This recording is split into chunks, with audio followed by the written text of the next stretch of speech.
En esta oportunidad vamos a hablar sobre el sistema urinario. Vamos a describir de forma macroscópica y general los elementos que conforman el sistema urinario. Vamos a describir un par de órganos llamados riñones, un par de estructuras anatómicas llamadas uréteres, un elemento único llamado vejiga urinaria y un conducto por el cual se expulsa la orina llamado uretra.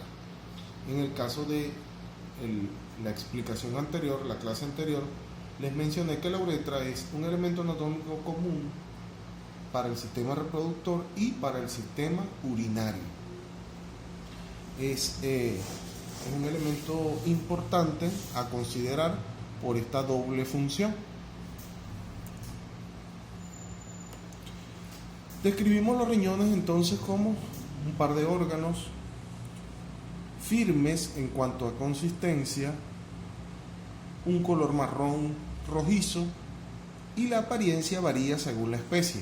Vamos a definir y describir su situación. En todos los animales se encuentra en el techo de la cavidad abdominal, a cada uno a los lados de la columna vertebral, en la región lumbar principalmente, y con una particularidad que el riñón derecho, en la mayoría de las especies, se adapta a una fosa en el hígado para fijarse en una posición más craneal, con respecto al riñón izquierdo, que se encuentra un poco desplazado y relacionado un poco más con el estómago.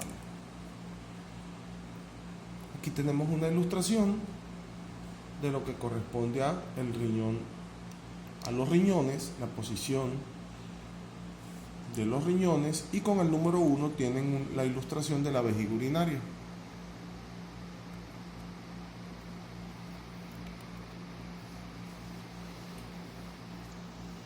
En el caso de esta ilustración tenemos un riñón con la letra A derecho y con la letra B un riñón izquierdo.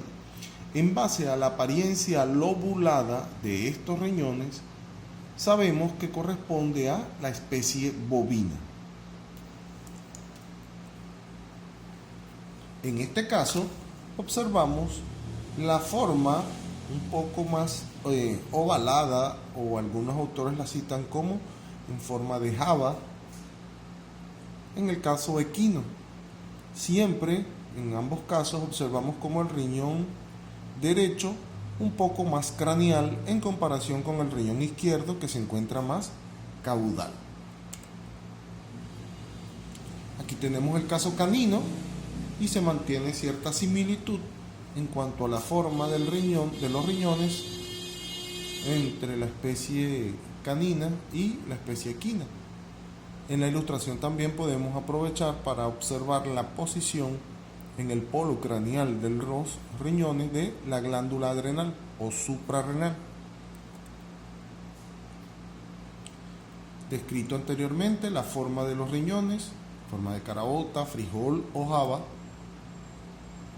Aquí tenemos una ilustración comparativa entre el riñón de un canino, el riñón de un cerdo, el de un equino, y aquí tienen con la letra D el de un bovino. Con la letra E se describe el riñón de un delfín, como un mamífero acuático, pero solamente referencial en cuanto a forma. Recuérdense que no es una especie doméstica de interés.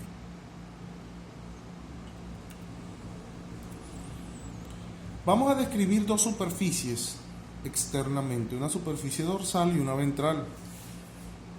Dos polos, un polo craneal y un polo caudal. Recuérdense el detalle anatómico del polo craneal, en él se ubica la glándula adrenal o suprarrenal. En el caso de los bordes, tenemos un borde medial y un borde lateral. En el borde medial encontramos que hay una relación con otras estructuras como el hilio renal. Ahí están descritos lo que corresponde a las superficies, los bordes y los polos. Internamente, vamos a describir desde lo más externo hasta lo más interno. El elemento externo o más externo corresponde a la corteza, posteriormente la médula, la cresta renal y por último los ilios renales. La zona cortical es lo que corresponde a la corteza renal, toda esta porción externa del riñón. Después tenemos la zona medular, corresponde a esta sección relacionada con la corteza, pero más interna. Posteriormente tenemos estos elementos anatómicos, lo más interno, que correspondería a la pelvis renal. Estas formas triangulares que pueden observar aquí reciben el nombre de pirámides de Malpighi. Observen también la relación del riñón con los vasos sanguíneos llamados venas renales y arterias renales. En este punto es importante mencionar un detalle fisiológico más que anatómico, pero que nos permite facilitar el estudio de estos órganos, y es la función. La función de los riñones es la de filtrar, reabsorber y excretar sustancias desde la sangre. La filtración de esos elementos, sobre todo líquidos, deben ser hechas por el riñón para extraer durante esa filtración, extraer sustancias de desecho. Se reabsorben elementos que tienen que ser reincorporados a la sangre y se excreta a través de la orina todas esas sustancias de desecho.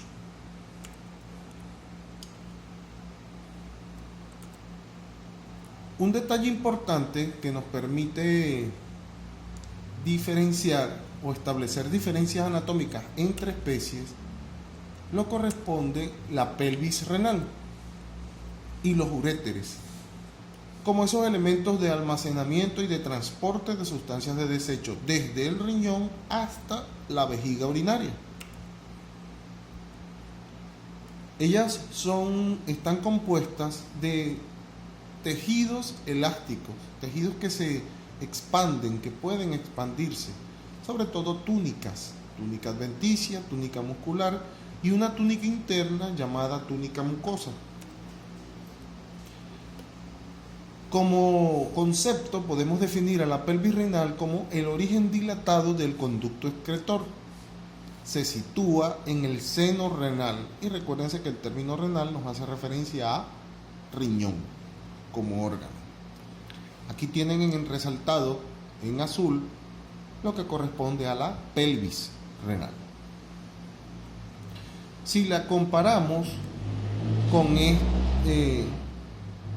si describimos otros elementos asociados a esta ilustración, tenemos aquí con la letra D lo que corresponde a la pelvis renal, y posteriormente con la letra E el uréter ya como elemento anatómico. Pero más internamente y con la letra C encontramos esta forma de receptáculos llamados cálices renales, continuados con la letra B, que también forman parte de los cálices. Y por último, o más internamente relacionado con la corteza renal, la letra A, que hace referencia a las papilas renales. Aquí tenemos el riñón bovino. Observen cómo la pelvis renal no está directamente, las estructuras más internas, las papilas renales, se continúan con los cálices, bien, y la letra D, que corresponde al uréter. No tenemos ese depósito, ese receptáculo, esa área anatómica llamada pelvis renal. Aquí tenemos elementos de fijación importantes, cómo se mantiene unido el riñón a su lugar anatómico. Y aquí tenemos una ilustración un poco más microscópica del proceso, de la disposición anatómica de los diferentes elementos que conforman el riñón. Todo esto en la corteza renal, y un poco más internamente lo que corresponde a la médula. La unidad anatómica y fisiológica del riñón recibe el nombre de glomérulo.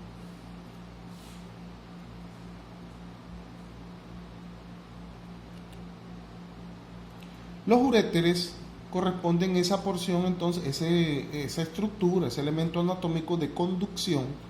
Recuérdense que la diferencia entre una estructura y un órgano es para qué sirve, su función principal.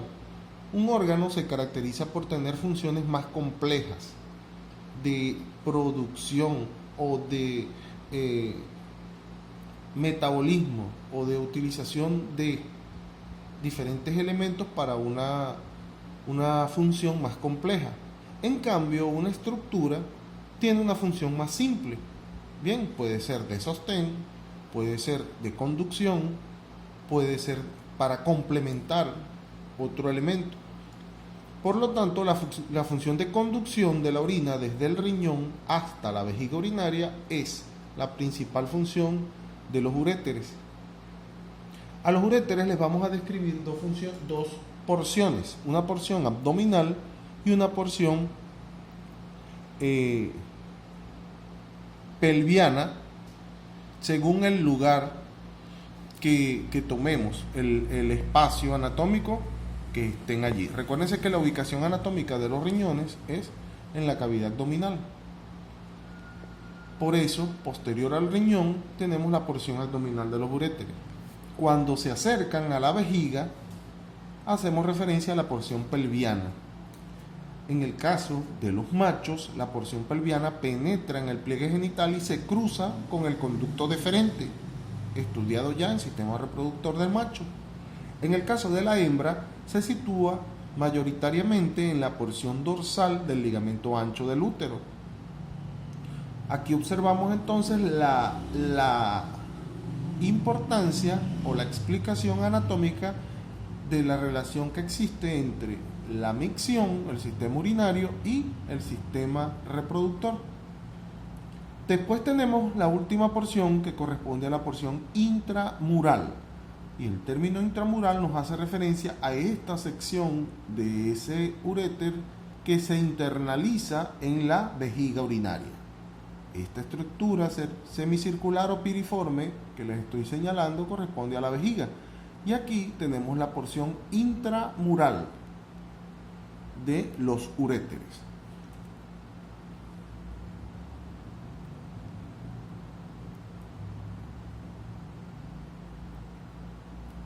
Los uréteres penetran de manera oblicua en la vejiga, impidiendo que haya un reflujo al momento que aumente la presión de la vejiga.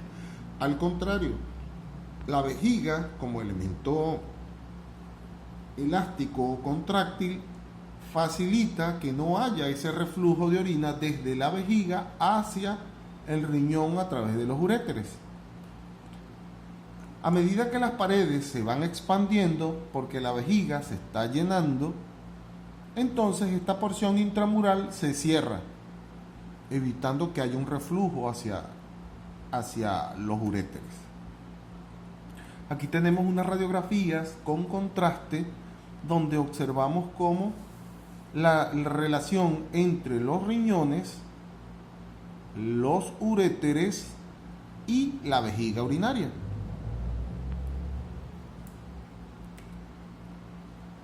En cuanto a la vejiga, tenemos que corresponde a un órgano principalmente de almacenamiento.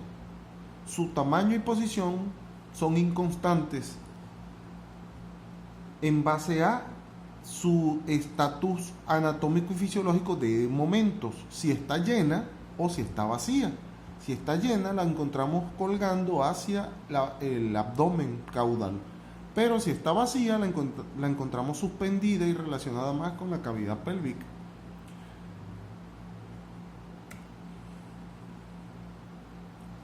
Como les mencioné anteriormente, tiene una forma piriforme o de pera, donde le vamos a estudiar o a describir tres partes anatómicas principalmente, lo que corresponde al vértice o ápex, un cuerpo y un cuello.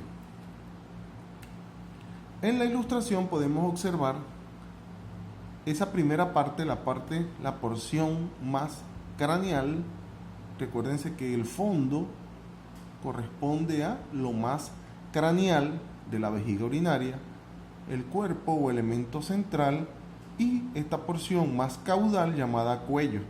Y en la ilustración podemos observar la relación de la vejiga urinaria, que es todo este elemento redondeado, y los uréteres como elementos de transporte. Aquí tienen la porción intramural de los uréteres y observen cómo la vejiga urinaria se proyecta hacia esta porción más caudal todavía, que corresponde a la uretra. Pendiente con los términos uréter y uretra. Ella está constituida o conformada anatómicamente por tres elementos, tres estructuras: la túnica serosa, la túnica muscular y la túnica mucosa. Allí se ilustra cada una de ellas.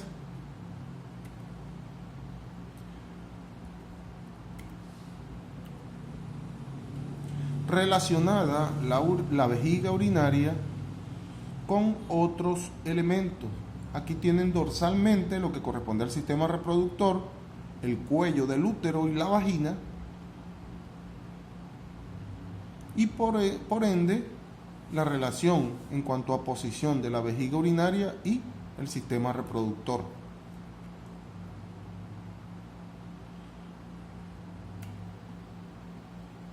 Los medios de fijación también son importantes, porque vamos a encontrar que estos elementos que tienen como estas formas de alas corresponden a los ligamentos o medios de suspensión de la vejiga. Tenemos ligamentos medios, ligamentos laterales y un tejido conectivo laxo que mantiene a la vejiga en posición anatómica. Utilizando esta misma imagen, vamos a hacer referencia a, con la letra A, tenemos vestigios de un elemento anatómico que existió durante la vida intrauterina de los seres vivos. Recuérdense que en vida intrauterina, o mientras están dentro de su madre, las crías no orinan, pero sus riñones comienzan a trabajar y a producir la orina. Por medio de este elemento anatómico que está señalado con la letra A, y en esta imagen recibe el nombre de cicatriz del uraco, la vejiga de la cría le transporta o lleva hasta el sistema excretor de la mamá esos desechos. A través del cordón umbilical se comunican y es la madre quien realiza el proceso de la micción o de la expulsión de esas sustancias de desecho. Bien, cicatriz del uraco entonces dorsalmente y más craneal. Los orificios ureterales, así como el trígono vesical que se forma al momento de encontrarse tanto el orificio uretral y los uréteres. Allí lo tienen ilustrado, lo que corresponde a la cicatriz del uraco y el trígono vesical como elemento anatómico conformado por esta salida o el orificio uretral interno, además de estos dos que corresponden a los orificios ureterales. Aquí tienen. En cuanto a la uretra masculina, vamos a describir entonces una porción pélvica dividida a su vez en dos partes, una porción preprostática y una porción prostática, además de una cuarta porción llamada la porción peneana, desde el arco isquiático hasta el orificio uretral externo, el orificio uretral interno relacionado con la vejiga urinaria y el orificio uretral externo relacionado con el pene. Ambos son elementos esfínteres que regulan lo que es la salida de orina. Y en el caso de las porciones preprostática y prostática, podemos entonces comprender la relación entre el sistema urinario y el sistema reproductor, y observamos que la próstata es la principal glándula causante de alteraciones en cuanto a la micción y al sistema de excreción de la orina en el caso de los machos, tan pronto ella presenta alguna alteración.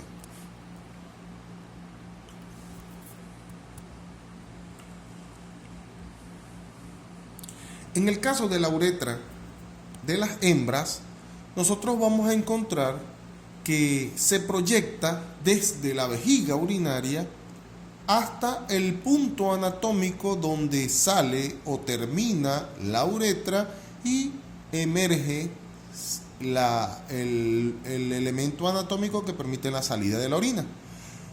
Tenemos entonces que la porción desde la vejiga hasta la unión entre la vagina y el vestíbulo de la vagina es la que corresponde a una pequeña porción de la uretra femenina. Esto le confiere algunas particularidades anatómicas a las hembras con relación a los machos. La distancia que hay que recorrer a la hora de colocar una sonda, en el caso del macho, es mucho mayor en comparación con la dimensión o el tamaño de la uretra de la hembra. La uretra de la hembra es mucho más pequeña. También les recuerdo cómo el nombre que recibe con el número 2, este espacio, que también es un elemento anatómico tipo esfínter, corresponde al orificio uretral externo. ¿Bien? Con el número 3 tenemos aquí un espacio llamado divertículo suburetral. Aprovecho para hacer referencia a elementos anatómicos relacionados entre el sistema urinario y el sistema reproductor. A nivel de los machos, nosotros encontramos que en el caso del pene, a nivel del prepucio, los machos van a presentar un elemento anatómico tipo saco ciego, que en el caso de los cerdos se ocupa con restos de orina. Eso le transfiere o le confiere un olor característico al macho porcino. Es una mezcla de sustancias de desecho, orina y una sustancia producida por glándulas que se encuentran a nivel del glande de los machos, y esa sustancia recibe el nombre de esmegma prepucial. Es de color blanquecino y le confiere a los machos, en el caso equino es un poco más oscura, le confiere a los machos ese olor característico en su sistema reproductor. Pero también corresponde a un elemento, a una fuente de sustancias de patógenos, de elementos de desecho que no pueden ingresar en el sistema reproductor de la hembra. Por eso el manejo sanitario que debe dársele también a los machos. Bueno, hasta aquí hemos completado la parte del sistema urinario y la relación con el sistema reproductor. Muchas gracias.